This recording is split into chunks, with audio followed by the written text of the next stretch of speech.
Hello friends, welcome back to my channel magical Reetu. ఈరోజు video వచ్చేసి meal maker curry అంటే soya chunks ఎలా చేయాలో చూసుకుందామండి. ఫస్ట్ సోయా చంక్స్ని క్లీన్గా చూసుకోండి. ప్లేట్లో వేసుకొని చూసుకున్న తర్వాత ప్యాకెట్లో ప్యాక్ అయి ఉంటాయి కాబట్టి మనం కొంచెం జాగ్రత్తగా ఓపెన్ చేసి చూసుకున్న తర్వాత హాట్ వాటర్లో ఒక 5 minutes ఉడికియండి. 5 minutes ఉడికించేసాక ఒక జాలీలోకి తీసుకొని ఆ నీళ్ళు పోయేంత వరకు వెయిట్ చేసిన తర్వాత చల్లనీళ్ళకి వేసుకోండి. మళ్ళీ ఆ చల్లనీళ్ళకి వేసుకున్న తర్వాత ఇలా బాగా ప్రెస్ చేసుకొని పక్కకు పెట్టుకోండి. నీళ్ళు ఉండవు, బాగా మంచిగా కుక్ అవుతుంది. నెక్స్ట్ ఇక్కడ టమాటోస్ కట్ చేసుకొని అది సూప్ కోసం రెడీ చేసుకోండి. అది పక్కన పెట్టుకున్న తర్వాత పొయ్యి మీద ఒక గిన్నె పెట్టుకొని దాంట్లో ఒక 2-3 tablespoon ఆయిల్ వేసేసి కరివేపాకు వేసేయండి. ఇలా కరివేపాకు వేసిన తర్వాత ఆనియన్స్ వేయండి. ఆనియన్స్ వేసేసిన తర్వాత అది రెడ్డిష్ బ్రౌన్ వచ్చేంత వరకు ఫ్రై చేయండి.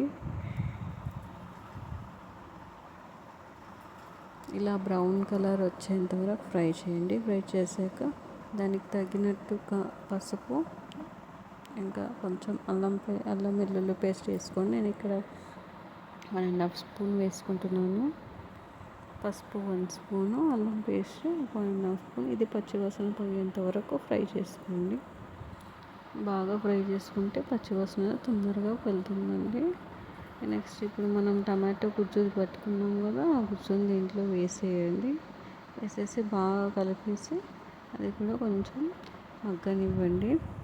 ఒక 2-3 minutes మగ్గిన తర్వాత మళ్ళీ ఒకసారి కలుపుకోండి. అడుగు పడుతుంది కదా, అడుగు పడకుండా కలుపుతూ ఉండాలి. అన్నీ వాటర్ వేస్తాను, నేను అడుగు పడుతున్నాను.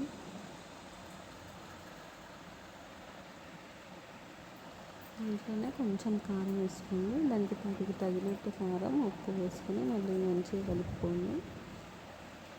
అదే మొత్తం ఉడికిన తర్వాత ఆయిల్ పైకి వస్తుంటే అప్పుడు ఉడికినట్టు. కొంచెం కొద్దిసేపు మూత పెట్టుకోండి. ఇలా మూత పెట్టి మళ్ళీ ఓపెన్ చేసిన తర్వాత కుక్ అయితే మంచిగా చూసుకోండి, ఇలా కుక్ అయిందో లేదో అనేసి. దాని తర్వాత సోయా చంక్స్ని అందులో వేసుకోవడము. అన్నీ వేసేసుకొని నీట్గా కలిపేసుకోండి.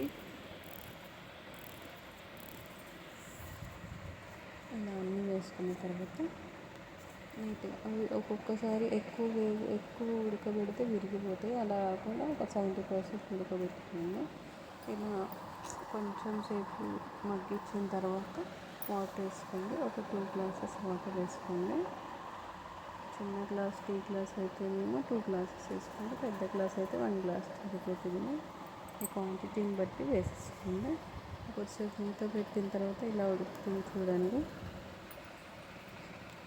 ఇలా ఉడికిన చూసుకోండి ఒకసారి ఎంతవరకు ఫ్రై అయిందా లేదా అనేసి చూసుకోండి. వాటర్ అయితే నేను ఇంకా కొన్ని ఉన్నాయి, కొద్దిసేపు నేను పెట్టిన తర్వాత మళ్ళీ తీసుకున్నాను. చూడండి, ఇలా బాగా ఉడికించాలి, బాగా కలుపుతూ ఉడికించాలి. అలాగే దాంట్లో కొంచెం ధనియాల పొడి, కొంచెం గరం మసాలా, కొంచెం కొబ్బరి పొడి వేసుకోండి. అన్నీ 1 స్పూన్ వేసుకోండి. వేసుకున్న తర్వాత బాగా కలుపుకోండి. బాగా కలుపుకొని మూత పెట్టేసుకోండి. ఒక 5-10 minutes బాగా కుక్ అవుతుంది. చూడండి ఎంత బాగా కుక్ అవుతుంది. ఇది మిల్కర్ కర్రీ అండి.